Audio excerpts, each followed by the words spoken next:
This is inspired by the craziness in DC right now.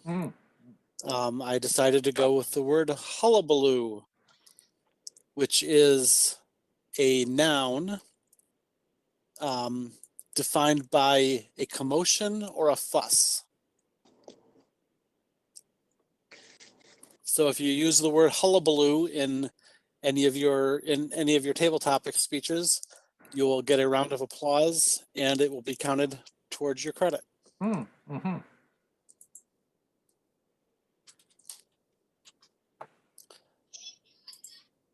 So again, our keeping with the reading all the news and the headlines this morning kind of got me very anxious and overwhelmed, and I didn't want to look at it anymore. So I decided to come up with a list of random silly questions. So hopefully they're lighthearted and will be amusing on some level. So I have 30 questions. Whoever wants to go first, just pick a number between 1 and 30, and we will get going. Okay. I'll go first, Rob. All right, Steve. What number would you like? I'll take number 7. Number 7. How did I know? Okay, number 7 is, what is something you wish you could do better? What is something you wish you could do better? Mr. Table Topics Master, Mr. Toastmaster, and fellow Toastmasters. What is something I wish I could do better? Well, two things come to mind. One is lead, be a leader, and the other is sing. Now, of the two, I think leading is more important. So I'll just go with leading. I wish that I could lead better, and that could be a something for me to learn this year.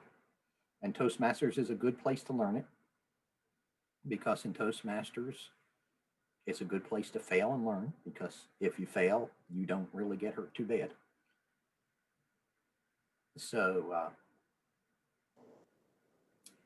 I think the world needs people to step up to be leaders. It's something very much needed, and in this day, leaders are very much criticized. My idea of the greatest leader that I've known is Alan Mulally. With his humility and his honesty and his transparency, genuineness. We need leaders one thing we need leaders, and I'm not good at this, but leaders to take care of when there's a hullabaloo. You gotta be able to keep things in order. Mr. Table Topics Master. Very good. Thanks, Steve. All right, who would like to go next?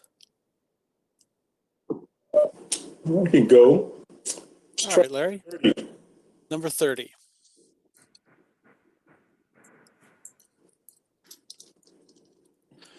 When watching a recorded program, do you watch the commercials or fast forward through them? Mr. Table Topic Master, fellow Toastmasters, my question is this. When watching a recorded or pre-recorded show, do I watch the commercials or fast forward? The answer would be this. I would like to fast forward, but I have this thing called Roku TV, in which I'm watching shows that have already run, except it would not allow you to fast forward through the commercials, or as they like to say, the advertisement. It makes you sit there and watch them. Sometimes there's one, sometimes there's two, but a lot of time there's 5. And I look at that TV and I think to myself, I wish I could be Steve Miller and could sing, because I'm singing to myself to keep myself company so that I would not have to suffer through this advertisement. But unfortunately, I cannot see. And so I am forced to sit there and wait for Mr. Brian Castleberry to save me by holding up his timer to let me know that I have reached my minimum amount of time. And there you go, Mr. Topic Master. Larry, you've got a beautiful voice. I'm surprised you can't sing.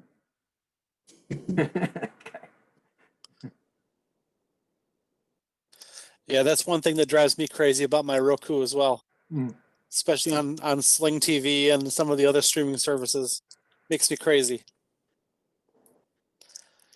Okay, who would like to go next?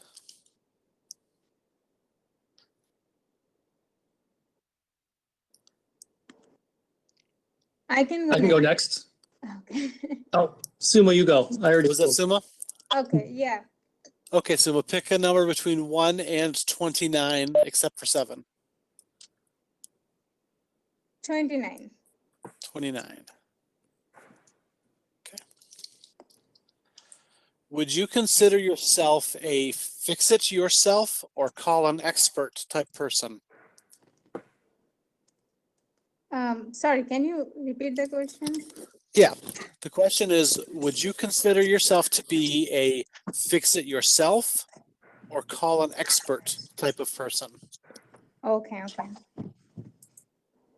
Mr. Table Topics Master, fellow Toastmaster. So my question is, am I the kind of person who tries to fix things by myself, or do I call an expert? I would say I try to fix at first by myself, and then if I can't, then I'll call an expert. A few months ago, my waste management system broke because I tried to start it when there was a spoon inside, so I broke it. And then I thought, okay, I'll just change it all by myself. Turns out it requires a lot of muscle power to take it out and then put the new one. So eventually I had to call an expert, and someone then fixed it. So I definitely try at first. Then if I fail, I call someone to fix it. Mr. Table Topics Master. Okay, very good. Thank you. Who would like to go next? I'll go next. All right. Number Pick a 17. number. Number 17. 17. This is down, right? Yep. Okay. I'll even stand up. All right. Your question is, what story from your life is the scariest, funniest, or strangest? What story from your life is the scariest, funniest, or strangest? Mr. Table Topics Master, fellow Toastmasters. When I think of a time back in my life where I was sick to my stomach after I did something, that had to be when I was a lifeguard back in high school. And I was a lifeguard at the Racine Country Club, which is a very fancy place that many people in Racine enjoyed to go to. And they had two pools there. They had an old version of a pool that probably was 20 years old, and then they had a brand new pool down next to it. Well, I was in charge of watching over the old pool when all of a sudden the light that was in the bottom, on the side of the wall, bobbed up to the top. And it kept doing that over and over and driving me nuts. But one of the things I decided to do was, okay, I just take the light out of the water, see it was connected by an electrical line, and I'll put it on the side of the pool. Well, 5 minutes later, my boss came by and said, Don, what are you doing? And what happened, and he said, put that back in the water. I did, and it exploded. In essence, the glass went poof, and I thought I electrocuted the entire group of people in the pool. Now, fortunately for breakers, that did not be the case, but it was one of those things that left my heart really pounding. And then my coach made me put on a pair of goggles, take a bucket with a towel, and go to the bottom of the pool, and I had to pick up all the glass and bring it up. So, Mr. Table Topics Master, when I think of a time where my heart was in my mouth, it happened when I was in high school and the light blew up in the pool. Mr. Table Topics Master. And you had a you did all Oh, three. that's a great You're- story, Don. yeah, Thanks. Yeah. Okay, who would like to go next? I can go next. All right, Katie, 1 through 28. 22. 22.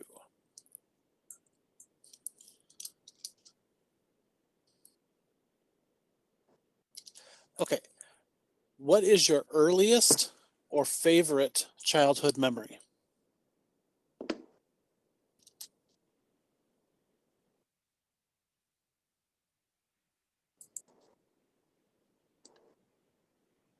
Mr. Table Topics Master, fellow Toastmasters, I can't say with certainty what my earliest memory is.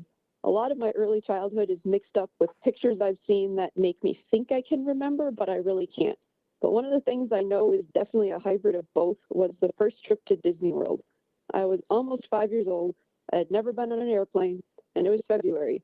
And we lived in Wisconsin, so it was cold, and my parents wanted to go somewhere warm when it wasn't super crowded because everyone was on spring break. So they took me out of school for the only time in my life so I could go to Disney World when I was almost 5. Now, this part I don't remember, but I'm told was true. When I was on the airplane, I just didn't know what was happening. I just kept asking my mom, am I going to like this? Is this going to be fun? Are you sure I'm going to like it? Is this going to be fun? And my parents are just sitting there knowing what's coming, going, yes, yes, yes, you're going to like it. So finally, the couple-hour plane ride was over. We went from the airport to Disney World, and we're walking through the Magic Kingdom. And we're going across on one of those cable cars going over the park. And I look at my mom and say, I think I like it here. Most of that I don't actually remember, but I've seen the pictures, and I do remember going to one of the gift shops and being told I could pick out one of the pretty princess dresses. When I was really little, I was a super girly girl, so this was a big deal, and I was super excited about it, and my favorite Disney movie was Beauty and the Beast, so of course I picked out the Belle dress.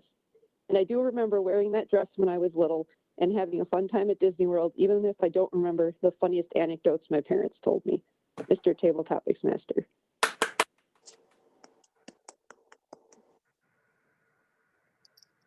Very good. Thank you, Katie. Who would like to go next? I can go, Rob. All right.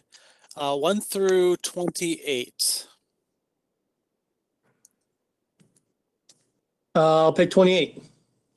28. All right, Daniel, what is the most extreme weather you have ever experienced? The most extreme weather that you've experienced?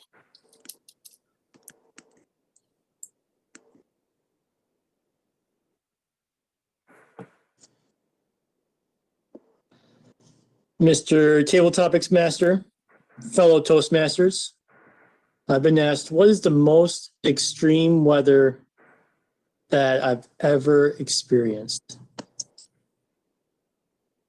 To be honest, I'm remembering all the extreme weather things I've ever been through. I'm trying to decide which is the most severe one. I've never been in a tornado. So it seems like every year there's 1 or 2 big storms and there's tornadoes, but I've never been close enough to say I've seen one. The closest I've seen is the sky turning green and you can see the clouds dipping down, but I never actually saw a tornado. Besides that, the most severe weather I'd say would be snow. It's maybe not the most severe storm, but I remember a couple of times being in the UP when really heavy snow came. In fact, both times I was visiting one of my friends at Michigan Tech, I ran into some heavy snow. First time was in October, and it wasn't in my mind really winter yet, but when I left his campus, the snow started falling hard. And by the time I was about an hour's drive in, I was in a small Honda Accord, and it was not really making its way down the road anymore. And luckily, a big truck passed me and almost blew me off the road, but I could drive in the tracks of that truck that it just made as it passed me, and I got through it that way. And the other time I was up north, we actually went camping in the Porcupine Mountains in the winter. And that's the most extreme weather I remember being is tenting in a tent on top of one of those mountains in the winter with my friends, miles away from any kind of warmth or comfort. Mr. Table Topics Master. Very good. Thank you, Daniel. Yeah, I've camped through some pretty awful storms as well. It's not fun. Okay, who would like to go next? I think I'm the last one here, Rob, and Brian? I will go with number 1. Number 1. All right, this should be an interesting question. Uh-oh. What book or movie character are you most like? What book or movie character are you most like?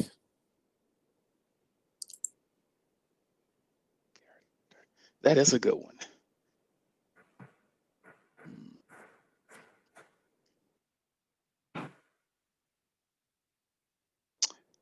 All right, I'm gonna time myself here if that's okay. Mr. Toastmaster, fellow Toastmasters, the question that was asked is the most what book or movie character I most like.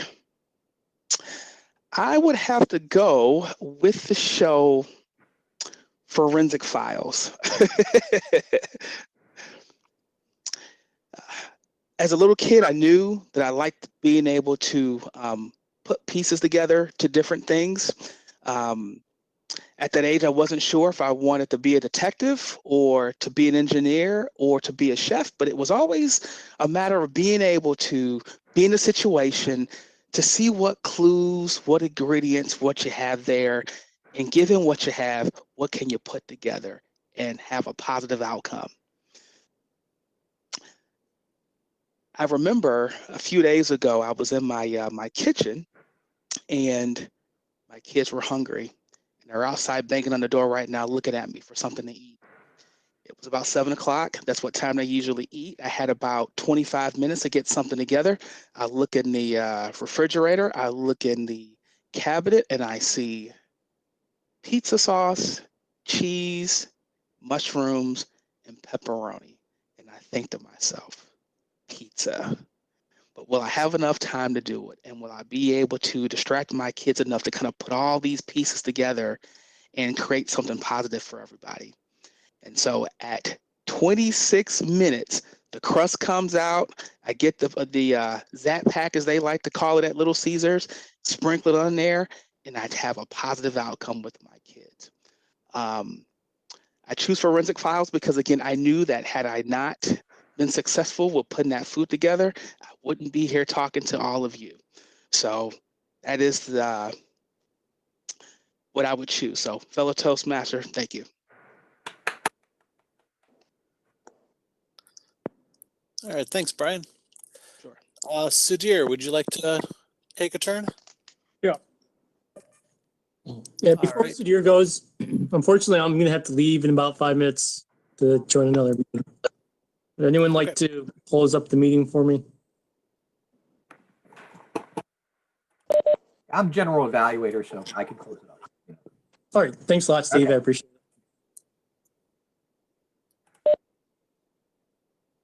Okay, Sudhir, pick a number between 1 and 27, except for numbers 1, 7, 17, and 22.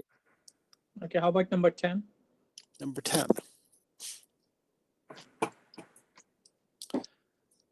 Okay, your question is, who or what are you most grateful for?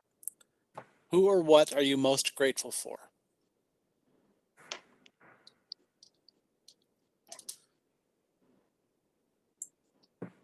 Thanks, Rob. Let me turn on my camera.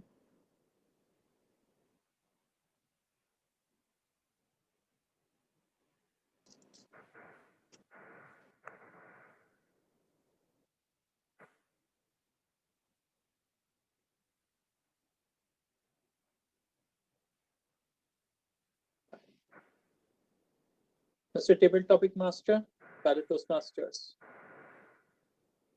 Who and whom I'm most grateful towards? I guess that's a straightforward, easy question for me. I'm most grateful to my parents, especially my late father. They say that the parents are the children's first teachers. They grow us up, they inculcate values in us, they take care of our education, college, and so on. So, whomsoever I am today in my professional life, as a successful engineer, or in a personal life,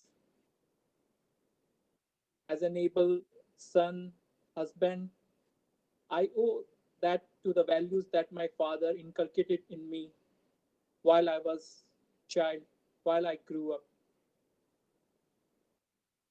So I owe all this to my late father, and I have vivid memories how he used to take me to the church. He used to teach me little stories to help me distinguish between what is good, what is wrong. He used to teach me about simple experiments of physics, why an apple falls from tree to the ground, what are the different laws of motion, different laws of thermodynamics. Although it was too early for me to understand, but it intrigued curiosity inside me, and as a result, I followed that passion and became an engineer. So I owe a lot to my late father and to whom I indebt the most. Mr. Table Topic Master.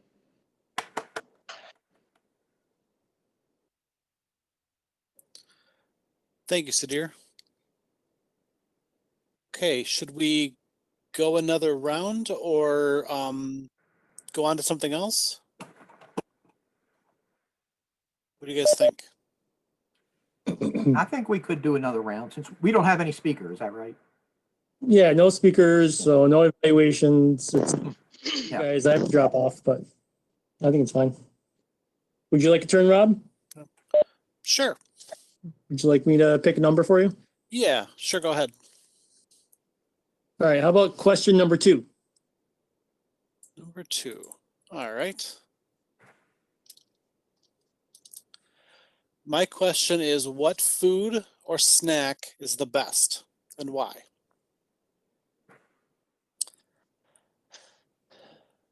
Fellow Toastmasters, I would say the best food, in my opinion, is cheesecake. Specifically cheesecake from the Cheesecake Factory. I am a huge fan of cheesecake in most any form.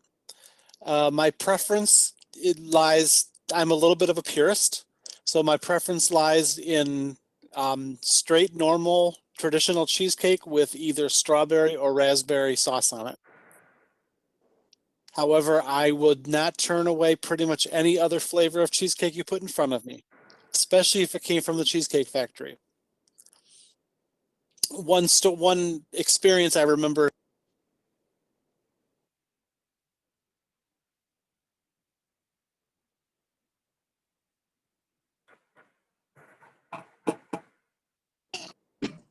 Can't hear you, Rob. Am I the only one who can't hear Rob? No, I can't hear him as well. Yeah.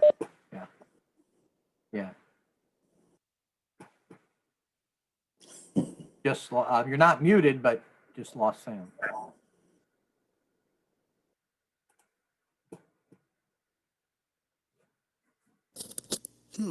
Oh, I think we hear you now. Say something. Wow. No. Yeah. I heard you say, or somebody. Yeah, said that. right. Or maybe that might have been Sounded someone like else. That's odd. But didn't you read his lips? It was beautiful. Yeah. How's that? Is that any better? Oh, you coming through black. Yeah, we can hear you now. Okay. Okay, good. Okay, sorry about that. So we took a journey to the nearest cheesecake factory with my sister-in-law, who had never been there before. She was very skeptical. She's not a big fan of cheesecake and just in general, but we convinced her to go. The whole time there, she's saying it can't be this good. You guys, it just can't be this good.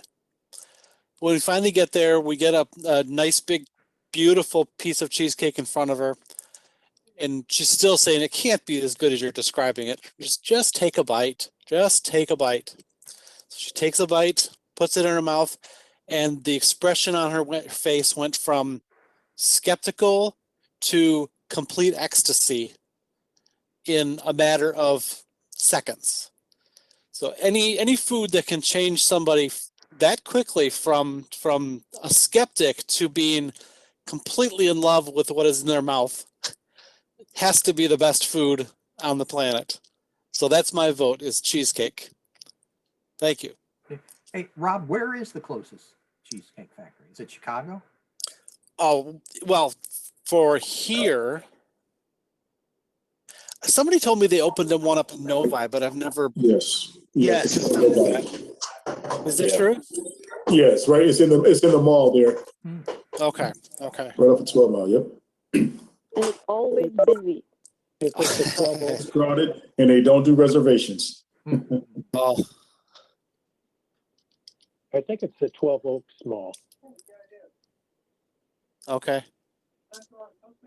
Well, this particular one that we visited, I've been to multiple. I've been to Chicago and Charlotte and a bunch of places.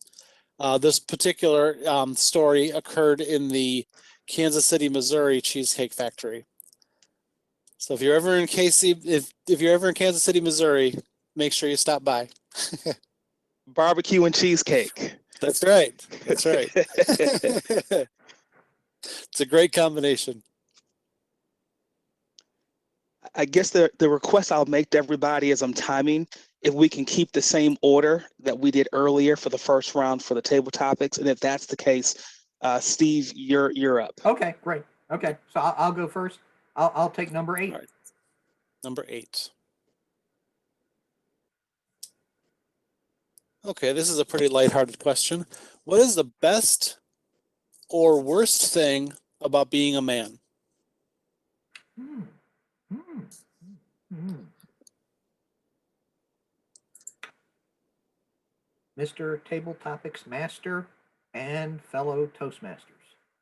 The best or worst thing about being a man? Well, I'll tell you what I think might be, on a lighthearted way, the best thing.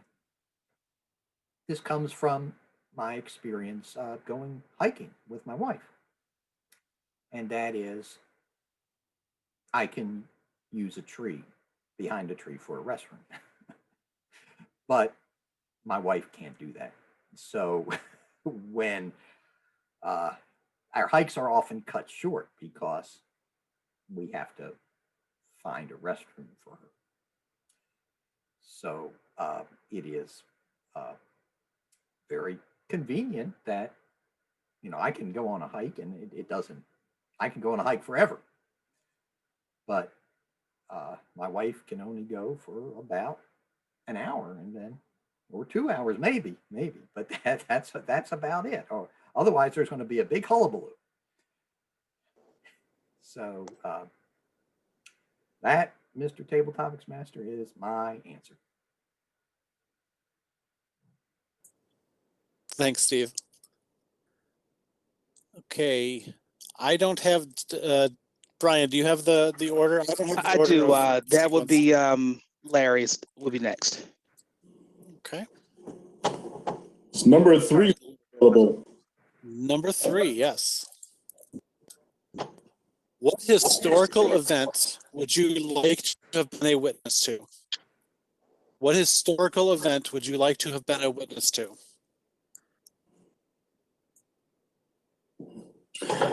Mr. Table Topic Master, fellow Toastmaster, my question is, what historical event would I like to have been present at? And as I think about it, from a religious perspective, I would like to have been there at the birth of Jesus.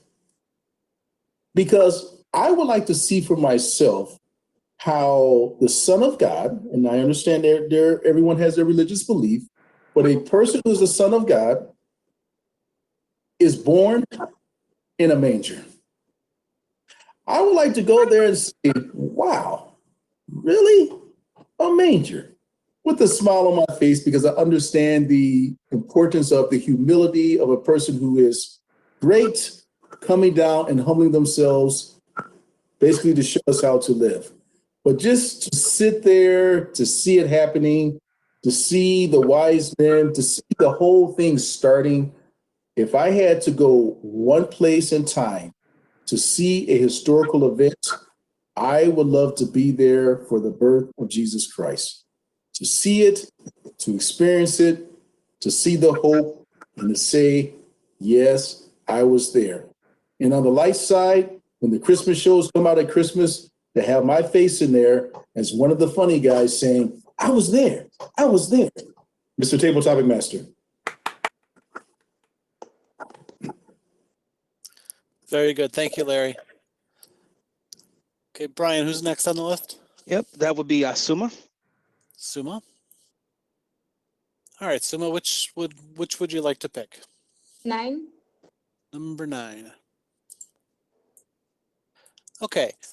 Where is the last place on Earth that you would ever want to visit? What is the last place on Earth you would ever want to visit?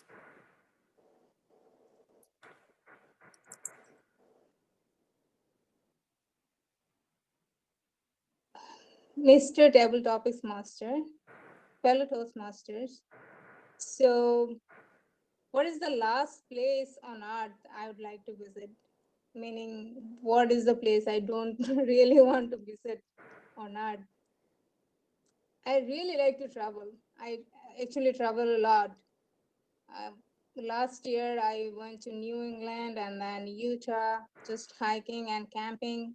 I love traveling. I can't really think of any place I don't want to visit because I feel like every place has its own story, own specialty. Every place have some story to tell.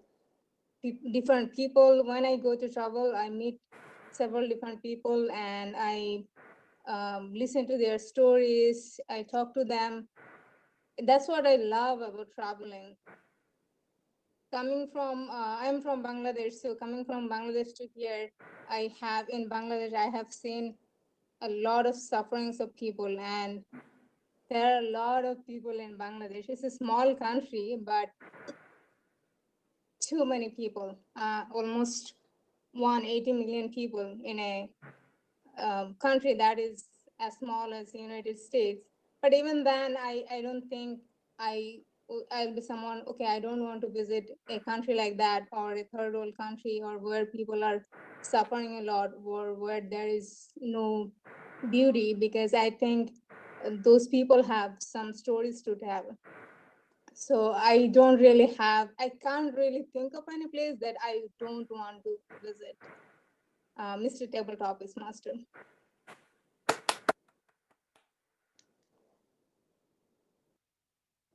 Thanks, Suma. Okay, Brian, you're on mute. I just muted it. Okay. Mr. Table Topics Master, Don is up next. All right, Don. Number 11. Number 11. Okay. What is the worst or best date that you have ever been on?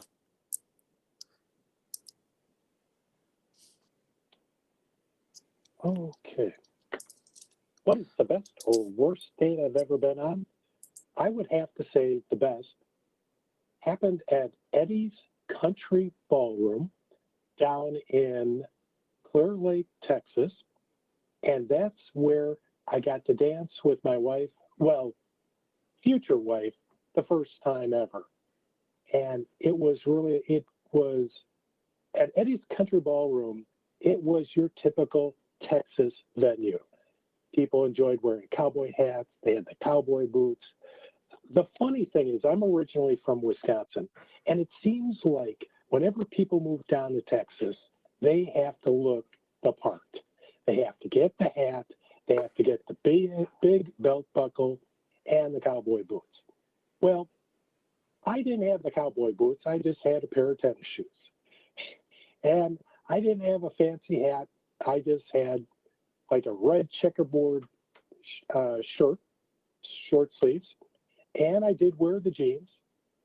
I did try the big belt buckle business, but I tell you, if you have any overhang, the belt buckle digs in. So that's no good.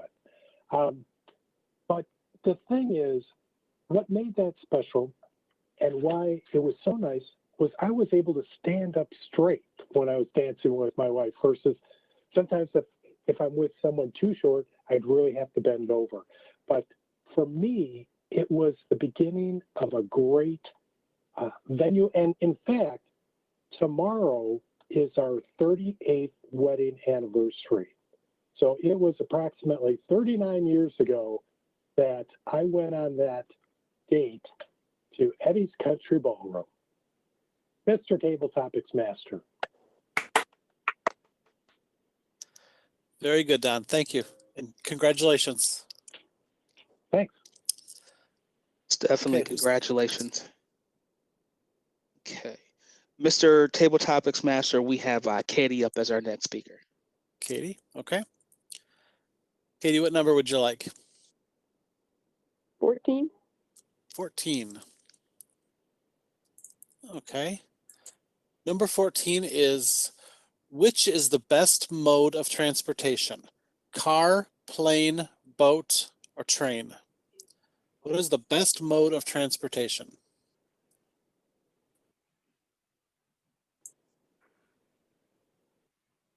Mr. Table Topics Master, fellow Toastmasters, when you think of the ways to get places, it really depends on where you want to go and how fast you have to get there. I'm originally from Milwaukee, Wisconsin. And when I go back to visit my family, people always ask me, oh, are you going to take the ferry? Which sounds really cool, but I always have to say, no. It is super expensive to take it. Your car costs as much as a person, and then you're tied to their schedule. I often try to leave after work on Friday for a weekend visit and then come back Sunday afternoon. That just doesn't work when you're bound on someone else's schedule. A lot of times when I travel, my form of transportation depends on how fast I have to get there. But if I actually get to enjoy it, I rather like trains. I remember going on a couple scenic railroads with my family when I was growing up, and they'd often be historical railroad cars that were used 100 or more years ago. It was just interesting to be in them and think about everyone who traveled on them, what experience they would have in the dining car, what it would be like to sleep on them. So my favorite form of transportation is more the entertainment type, when you can go on a tour on a historic train rather than trying to get down to business and get somewhere.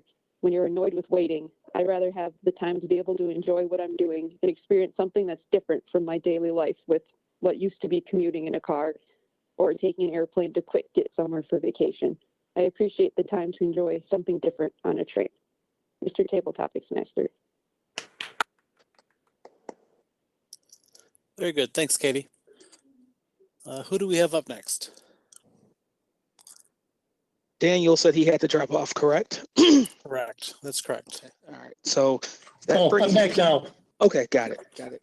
Okay, Daniel, then in that case, you're up, sir. All right. Which numbers are there? We have 4, 5, 6, I'll take 12, number 4. 13. Sorry? Number 4 is fine. Number 4. Okay. Do you prefer to dress casually or in formal attire?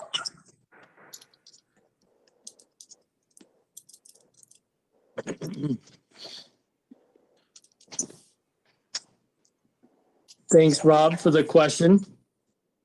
Fellow Toastmasters, I think this is one of the easy questions. In fact, I would like to take a poll, quick poll. Who would rather wear fancy clothes? I don't know. I think especially since it looks like we're all working from home here, we all seem pretty happy wearing some casual, comfortable clothes. And I think I'm right there with you guys. I'm happy just putting on a pair of blue jeans and a t-shirt, and that's what I'm wearing today. And that's fine by me. Getting dressed up now, it's like even leaving the house now, I'm like, where are my shoes? Where are my socks? You know? I don't mind that. I don't mind being comfortable. I'm at home. It's nice being at home. Once in a while, getting dressed up is it nice? I don't know. Even then, I don't know. I'm pretty comfortable the way I am. And I know for some places I go, I want to look nice and make it a special occasion. So I don't mind doing that. But if I've used enough time, I'll just settle with, yeah, I prefer wearing casual clothes.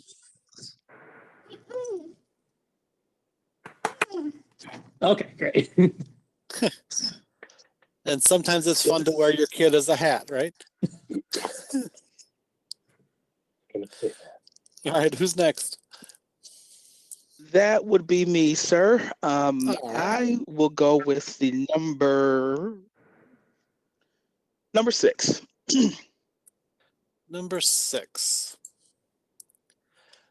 All right, Brian, your question is, what is something you have recently learned that surprised you? What is something that you've recently learned that surprised you?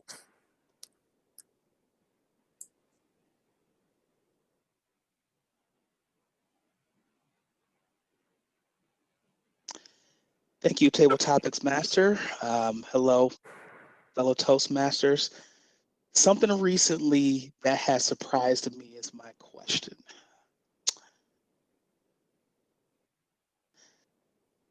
I don't want to go back to work.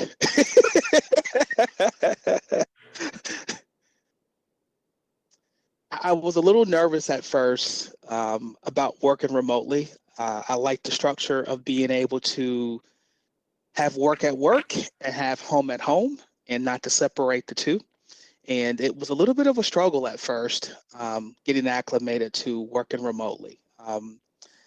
I don't necessarily like to dress formally, but I do like to wear my slacks or I guess get more preppy, as my family would call it for work. But as time has gone on, I like being able to wake up and throw on my running attire. I like being able to work out of my bed. I like being able to take afternoon naps.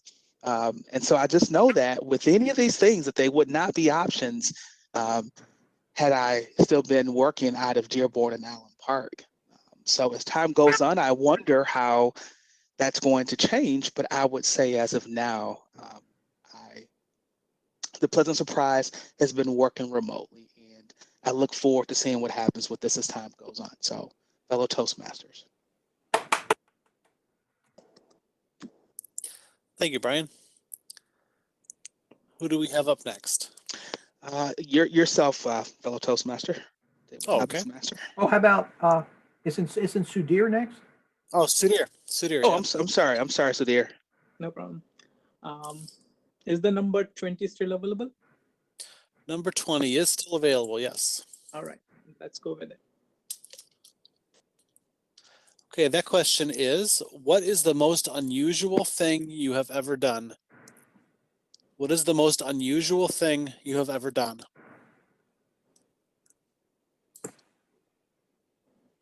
Thanks, Rob.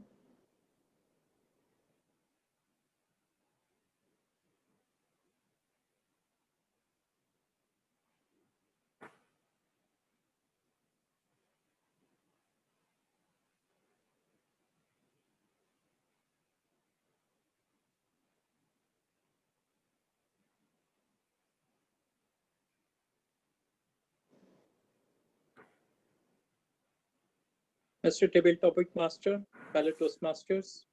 My question, what is the most unusual thing that I have ever done? I would like to answer from my previous work experience at Intel Corporation in Portland, Oregon.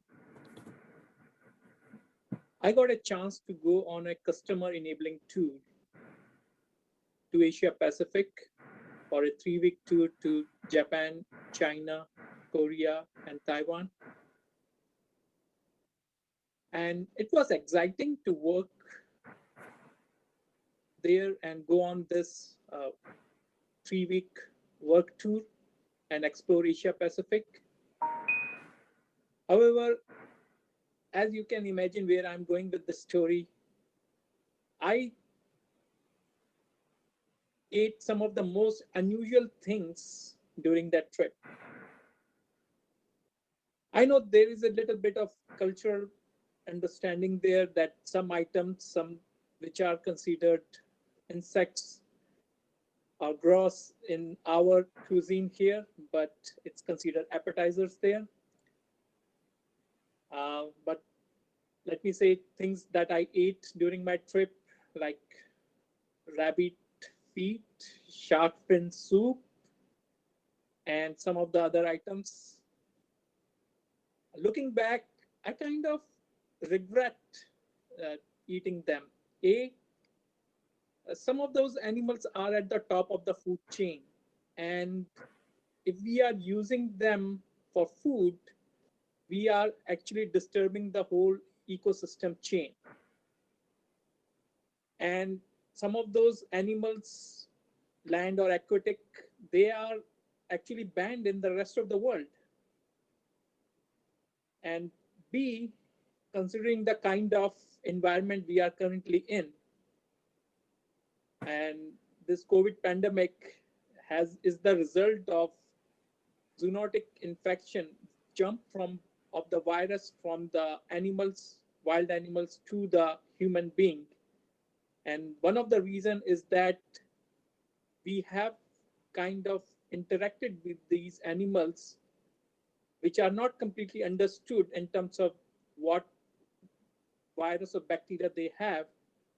And it has become a dangerous situation. And as a result, we all are dealing with the pandemic today. So what we know now, what I know now, I want to eat those things today. Mr. Table Topic Master. Thank you, Sudhir. Okay, we should, we have only 7 minutes left, so we should probably move on with a vote of your favorite table topic speech.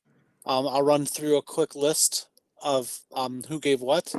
And then while you're sending me your vote, then we can turn it over to Steve for general evaluation, if that's the correct thing to do. Oh, Rob, first, let's get an odd count and timer report. Oh, yes, yes, yes. Katie, I believe you had the count. Yep. In his first speech, Steve had 3 ahs, 3 Xeroxes, 1 false start, and a word of the day. On the second, he had 1 ah and a word of the day. Larry was clean both times.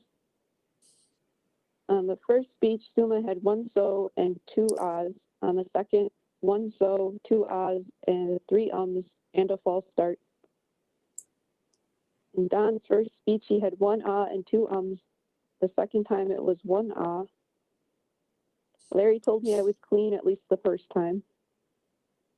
Daniel initially had 2 so's and an and second time he had a you know. Brian's first speech had 2 ahs, 2 ums, and a Xerox. The second time there were 2 you knows, 1 so, 1 and 2 Xeroxes. Sudhir was clean the first time, and the second time had 2 ahs, a pause, and 2 false starts. Oh, and Rob had 1 ah, 2 ums, and 1 false start.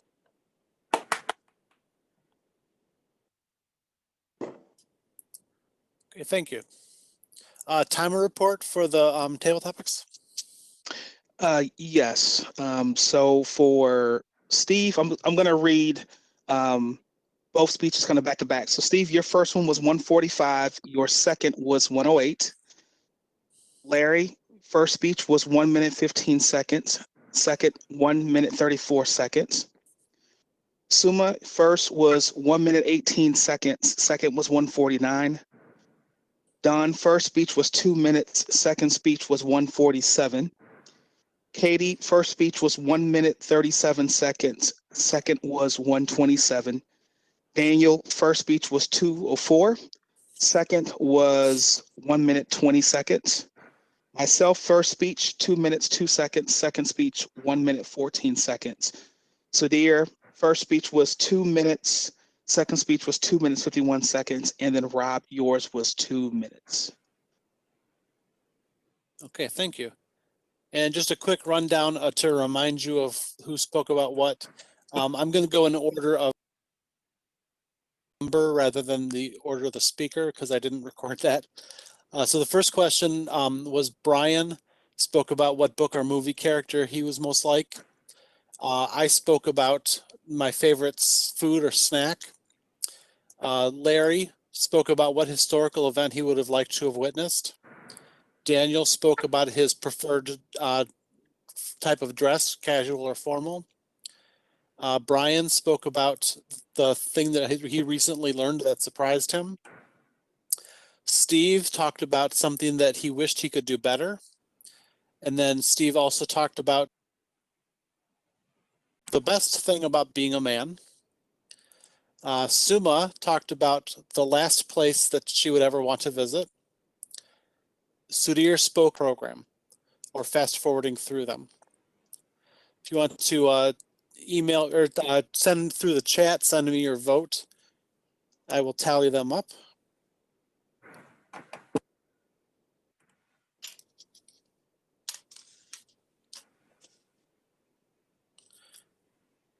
Just a question to each of you. What is a Xerox? It's when you say the same word twice. Okay. Typical And is, it kind of came out when people had photocopies, used Xerox, that was a brand. So they were the first ones to kind of repeat. So you'd be able to make a copy of your document. People called it Xerox.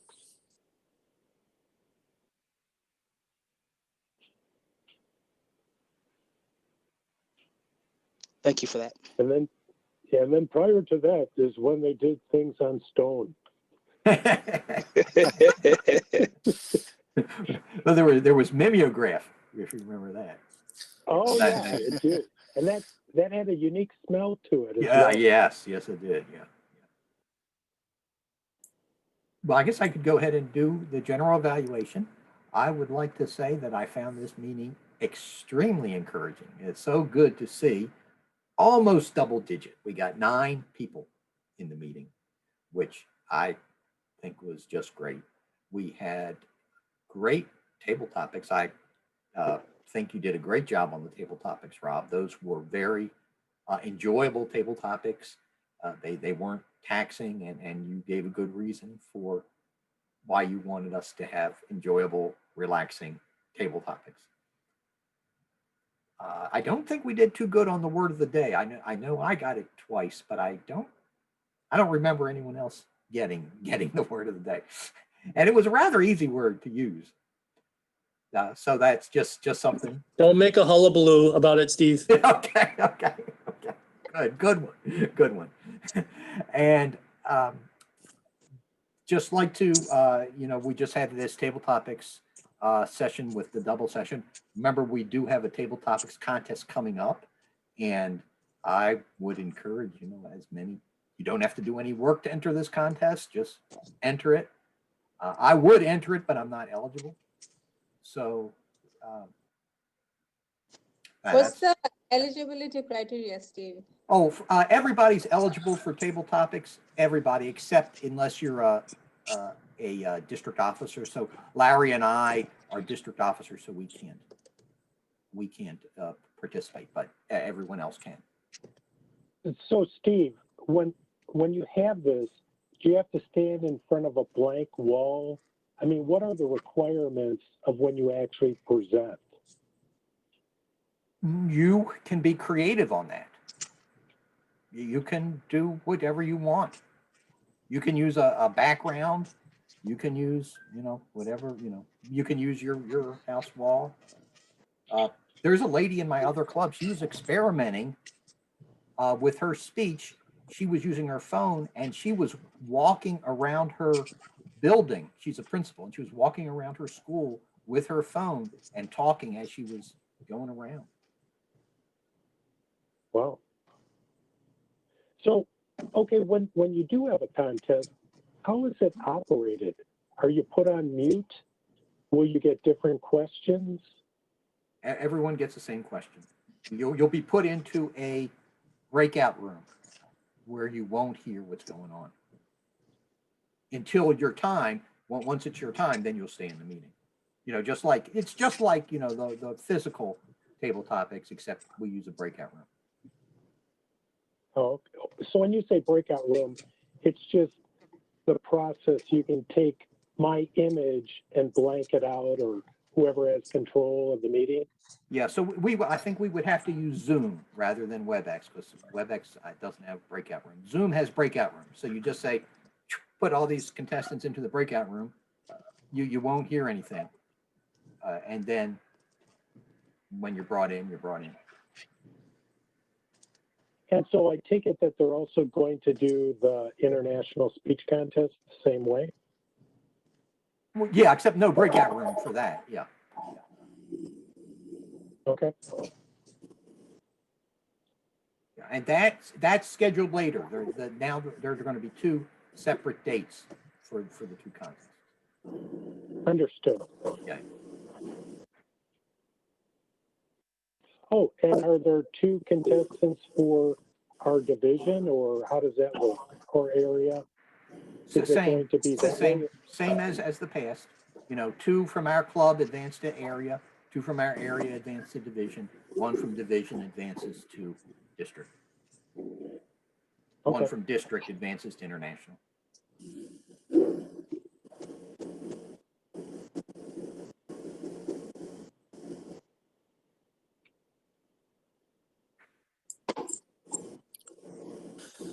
Okay, we're a little bit over time, so congratulate Don on winning the table topics.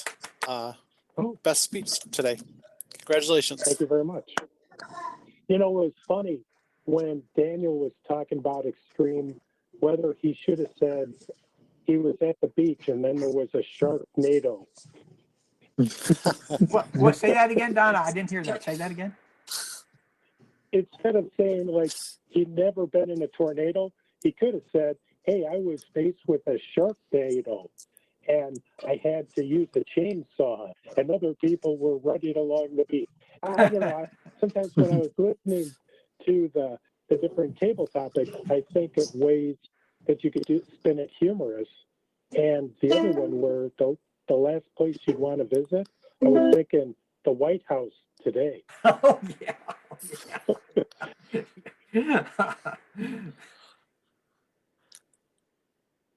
That's very true. Okay, Steve, anything else? Yeah. Or Dan? Yeah, most of our roles are filled for next week. No, Yep, we're losing your sound, Daniel. You're muted.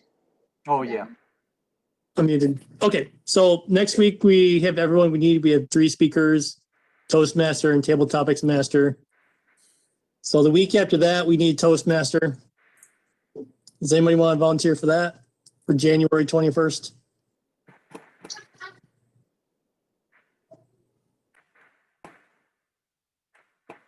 Okay, I know we're over. I have to run too. So nothing. We'll talk more. We'll spend more time next week on phone rolls. But we're good now. Okay, thanks everybody. Sounds good. You guys take care.